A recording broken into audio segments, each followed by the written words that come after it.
এখন পরবর্তী নির্বাচিত সরকারের কাছে যদি আপনি এটা আমাদেরকে খুবই পরিষ্কার এবং শক্তভাবে বলতে হবে যে জুলাই সনদ পরবর্তী নির্বাচিত সরকার বাস্তবায়ন করবে না, এখনই এটা বাস্তবায়ন করতে হবে এবং এটার ভিত্তিতে নির্বাচন হবে। পরবর্তী নির্বাচিত সরকারের কাছে জুলাই সনদ দেওয়ার অর্থ হচ্ছে মানে শিয়ালের কাছে মুরগি মানে ধার দেয়া আর কি, ঠিক আছে? এটা কোনোভাবেই তারা বাস্তবায়ন করবে না। অতীত অভিজ্ঞতা বলতেছে যে 90 সালের গণঅভ্যুত্থানের পরে তারা বাস্তবায়ন করে নাই। আরও যে সমস্যা হবে এই যদি আপনি পরবর্তী সরকারের কাছে দেন, যে এখন যে সকল বিষয় ঐক্যমত্য হয়েছে, আপনারা জানেন যে অনেকগুলো বিষয়ে সকল দল একমত হয়েছে যে এই সংস্কারগুলো আমরা করব। যেমন ধরেন একজন ব্যক্তি 2 বারের বেশি প্রধানমন্ত্রী হতে পারবে না, এটা একটা। তখন যদি আপনি এটা এখনই যদি বাস্তবায়ন না করেন, আইনি ভিত্তি না দেন, তাহলে পরবর্তী নির্বাচিত সংসদ ওখানে এটা নিয়ে আবার আলোচনা শুরু হবে। আলোচনা হওয়ার পরে যেহেতু সরকারি দলের কাছে সাধারণত 2/3 আসন থাকে, তখন তারা 2/3 আসনের বলবে যে এটা বাংলাদেশের জন্য প্র্যাকটিক্যাল না, ফলে এটা আমরা বাস্তবায়ন করব না। মানে যেগুলো আপনারা ইতিমধ্যেই অনেক আলোচনার মধ্য দিয়ে যেগুলোর ব্যাপারে সবাই একমত হয়েছে, ওগুলোও কিন্তু আপনার অনিশ্চিত হয়ে পড়বে। আর যেগুলোর ব্যাপারে বিএনপি সহ কোনো কোনো রাজনৈতিক দলের আপত্তি আছে বা ভিন্নমত আছে, ওগুলো তো এজেন্ডাতেই আসবে না, ওগুলো জাস্ট হারিয়ে যাবে। এই কারণে আমরা বলেছি যে এখনই সংস্কার বাস্তবায়ন করতে হবে এবং সংবিধান সংস্কার বলেন, সংবিধান পুনর্লিখন বলেন, এটা বাস্তবায়ন করার এখনই উপযুক্ত সময়। এবং এই ক্ষেত্রে যারা বলে যে পার্লামেন্ট ছাড়া সংবিধান সংস্কার করা যায় না, তাদেরকে আমরা মনে করিয়ে দিতে চাই যে পার্লামেন্টে সংবিধান সংস্কার করা যায়, এটাই হচ্ছে সবচেয়ে বিভ্রান্তিকর ধারণা। পার্লামেন্ট সংবিধান সংস্কার করার জায়গা না। পার্লামেন্টে বিদ্যমান সংবিধানের অধীনে আইন প্রণয়ন করবেন আপনি, কিন্তু বিদ্যমান সংবিধানকে আপনি ওখানে বদলাতে পারবেন না। যখন আপনার সমাজে বিদ্যমান মানে সংবিধান বদলানো বা মেজর পরিবর্তনের মতো একটা মুহূর্ত আসে, এটা তো প্রতিদিন আসে না। এই যেমন 24-এ এত কিছুর পরে আপনি একটা সময় উপস্থিত হয়েছে যেখানে আপনাকে এখন সংবিধান পরিবর্তন করতে হবে। এই তো আপনারা একজন ব্যক্তির জন্য সংবিধান সংশোধন করতে পারবেন, আমরা গণ অভ্যুত্থানের পরে নতুন একটা সংবিধান চাইতে পারবো না? এটা কি মামাবাড়ির আবদার নাকি? ফলে এইটা আমরা করবই, আজ হোক কাল হোক। বাংলাদেশের জনগণ ইতিমধ্যেই এই বিদ্যমান সংবিধানের বিরুদ্ধে তাদের রায় দিয়েছে। এখন আপনারা গায়ের জোরে এই সংবিধানটা আমাদেরকে করতে দেন নাই, কিন্তু এই সংবিধান কিন্তু হবেই এবং এই গণতান্ত্রিক সংবিধান বানানোর জন্যই নেক্সট ফাইট হবে। বাংলাদেশে যদি আবারও একটা গণ অভ্যুত্থান ঘটে আগামী 3-4-5 বছরের মধ্যে, তাহলে সেটা হবে এই আরেকটা নতুন সংবিধানের জন্য। এবং দিস টাইম যে ভুলগুলো এবার হয়েছে এইটা আর হবে না। আমাদের তো এই মানে ভরসা হচ্ছে না। ফলে আমরা বলেছি যে সুষ্ঠু নির্বাচনের স্বার্থে এই নির্বাচন কমিশনকে পুনর্গঠন করতে হবে। এটা হলো 1 নম্বর প্রিরিকুইজিট।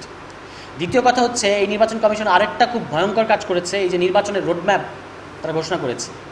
এখন সংস্কারটা কোথায় আছে একটু খেয়াল করেন। সংস্কার জুলাই সনদ এখন লাস্ট ফেজে আলোচনাটা শুরু হবে, এখন শুরু হয়নি। লাস্ট ফেজে কি আলোচনা হবে যে আপনি কিভাবে সংস্কার বাস্তবায়ন করবেন। 6টা প্রস্তাব আছে, যে গণপরিষদ কাম পার্লামেন্ট, নির্বাচনের আগে গণভোট, নির্বাচনের দিন গণভোট, প্রেসিডেন্সিয়াল অধ্যাদেশ এবং নির্বাচনের পরে সংসদে, এই 6টা পদ্ধতি। তো আমরা তো এখনও ধরেন আমরা সেই ঐক্যমত্য কমিশনে আমরা সবাই বসি, তো আমরা তো এখনও ঠিক করি নাই যে আমরা কোনভাবে সংস্কারটা করব। ঠিক করি নাই। তার আগেই যদি আপনি নির্বাচনের রোডম্যাপ ঘোষণা করে দেন, তাহলে তো এই সংস্কারটা কীভাবে বাস্তবায়ন হবে তার সাথে কিন্তু নির্বাচন, কোন ধরনের নির্বাচন হবে তার সম্পর্ক আছে। তো আপনি যখন আগেই একটা নির্বাচনের রোডম্যাপ ঘোষণা করে দিলেন, এটা তো আপনি জাতীয় সংসদ নির্বাচনের রোডম্যাপ ঘোষণা করেছেন, কিন্তু অনেক দলই তো গণপরিষদ নির্বাচন চায়। তাহলে আগেই যখন আপনি নির্বাচনের রোডম্যাপ ঘোষণা করে দিয়েছেন, তখন কিন্তু সংস্কারের বাস্তবায়নের প্রশ্নটা ব্যাকফুটে চলে গেছে।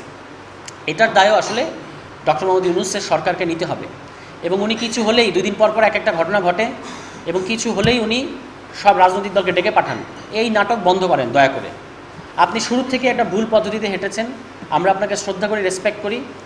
একটা অনেক বলে একটা প্রোক্লেমেশনের ব্যবস্থা করা গেছে, কিন্তু সেটা কোনো প্রোক্লেমেশন হয়নি। আসলে পৃথিবীর ইতিহাসে প্রোক্লেমেশন বলতে যা বোঝায়, এটা কিন্তু সেই ধরনের কোনো প্রোক্লেমেশন হয় নাই। এবং এই যে বিশৃঙ্খলা যেগুলোর কথা আমি বললাম, এটার অবশ্যম্ভাবী পরিণতি কী এই 2 দিন আগে আপনারা দেখতে পেলেন, যে গণ অধিকার পরিষদের অফিসের সামনে, অফিসের ভেতরে ঢুকে যেভাবে সেনাবাহিনীর সদস্যরা এবং পুলিশের সদস্যরা যেভাবে রাজনৈতিক দলের নেতাকর্মীদের ইনক্লুডিং নুরুল হক নূরকে সহ তার দলের নেতাকর্মীদেরকে যেভাবে পিটিয়েছে, এটা একটা অত্যন্ত উদ্বেগজনক এবং ভয়ঙ্কর ব্যাপার। আমরা এটার মানে ডক্টর মোহাম্মদ ইউনূস দেখেন কি অদ্ভুত একটা সরকার, এটাকে আপনি কি সরকার বলবেন? সরকার ব্যবস্থা নেয়, রাজনৈতিক দলগুলো বিবৃতি দেয় যে ব্যবস্থা নেন, সরকার বিবৃতি দিয়ে প্রতিবাদ জানাচ্ছে। কার কাছে প্রতিবাদ জানাচ্ছেন? আমাদের কাছে এগুলো পরিষ্কার না। সরকার প্রতিবাদ জানাচ্ছে, আমরা তীব্র নিন্দা জানাই।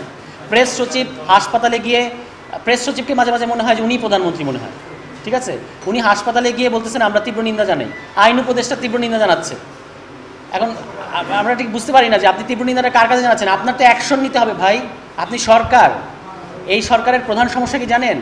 এই সরকারের প্রধান সমস্যা হচ্ছে যে এই সরকার জানে না যে এটা সরকার। কেন জানেন? না, জনগণের সরকার বলে না, যে সরকারই বলে, এই সরকার বুঝে না যে এটা সরকার। আমরা বলতেছি যে আপনি সরকার। সরকার মানে কি? সরকার মানে আপনার কাছে কর্তৃত্ব আছে।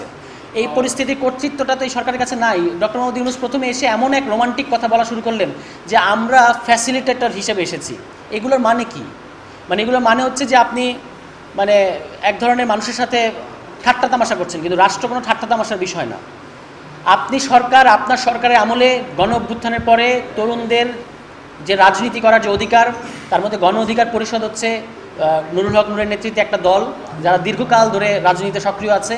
আপনার আমলে এই ঢাকা শহরে পরাজিত শক্তিকে মানে আপনার প্রোটেক্ট করার জন্য জাতীয় পার্টি হচ্ছে ভারতের দালাল এবং 24-এর পরাজিত শক্তি। এই পরাজিত শক্তিকে রক্ষা করার জন্য আপনি গণ অভ্যুত্থানের একটা অন্যতম স্টেক হোল্ডার একটা রাজনৈতিক দল তার অফিসে ঢুকে তাদেরকে হামলা করলেন। আমরা কোন জমানায় আছি? এবং এটার পরে আজকে পর্যন্ত কোনো ব্যবস্থা নেওয়া হয় নাই। যেই অফিসাররা এটার প্ল্যান করেছে, যে অফিসাররা, সেনাবাহিনীর যে অফিসার, পুলিশের যে অফিসার, আমি এখন আর এগুলো ভয় পেয়ে কথা বলি না, কারণ আপনারা তো আমাদেরকে এমনিও মারবেন অমনিও মারবেন। সুতরাং সত্যটা বলে যেতে হবে, অন্তত জনগণ যেন জানে যে আমরা কী করতে চাচ্ছি। সেনাবাহিনীর যে সকল অফিসার এই ঘটনার সাথে জড়িত তাদেরকে শাস্তির আওতায় আনতে হবে। পুলিশের যে অফিসাররা এই ঘটনার সাথে জড়িত তাদেরকে শাস্তির আওতায় আনতে হবে। আপনি একটা রাজনৈতিক দলকে, বিশেষত এই গণ অভ্যুত্থানের পরে যারা গণ অভ্যুত্থানের মধ্যে সক্রিয়ভাবে অংশ নিয়েছে এবং বিগত 7-8 বছর ধরে ফ্যাসিবাদ বিরোধী সকল আন্দোলনে ছিল, তাদের অফিসে ঢুকে এইভাবে আপনারা আমাদের সেনাবাহিনীকে বিতর্কিত করছেন। আমাদের কিন্তু সেনাবাহিনীর সাথে কোনো সমস্যা নেই, আমাদের সেনাবাহিনী আমাদের ভাই, কারণ এরা হচ্ছে এই দেশের মানুষ। কে সেনাবাহিনী কে হয়? সেনাবাহিনীর একটা পদে কে যায়? আপনার ভাই যায়, তাই না? আপনি পরীক্ষা দিলে আপনিও যাবেন, তো আপনার সাথে আমার কোনো শত্রুতা আছে? এই শত্রুতা তৈরি করা হয় যে সেনাবাহিনীকে আমার বিরুদ্ধে লাগাই দিচ্ছে, এবং এটার পিছনে যারা জড়িত তাদেরকে আমরা বলতেছি যে এই চক্রটা বের করা দরকার। সেনাবাহিনীর তো কাজ না একটা রাজনৈতিক দলের পক্ষে আরেকটা রাজনৈতিক দলকে মানে করা, হামলা করা বা ওই রাজনৈতিক দলকে পেটানো, এটা সেনাবাহিনীর কাজ না। সেনাবাহিনীকে এই ধরনের কাজে ব্যবহার করবেন না। আপনারা সেনাবাহিনীর ম্যাজিস্ট্রেসি দিয়েছেন, আমরা তখন এটা বলেছি এটা দরকার, কারণ হচ্ছে পুলিশ কাজ করছিল না। কিন্তু এই ম্যাজিস্ট্রেসির এই ধরনের ব্যবহার আমরা দেখতে চাই না। সুতরাং যদি আইন শৃঙ্খলা পরিস্থিতি আপনারা এমনিও ঠিক করতে পারেন, অমনিও ঠিক করতে পারেন নাই, আপনারা সেনাবাহিনীকে ব্যারাকা ফেরত নেন। যদি তারা রাজনৈতিক দলগুলোর উপর হামলা করে, যদি তারা রাজনৈতিক দলগুলোকে এইভাবে আক্রমণ করে, তাহলে তাদেরকে মাঠে দরকার নেই। আবার ইলেকশন আসবে, তখন তাদেরকে নামায়েন। এখন তাদেরকে ব্যারাকে ফেরত নেন।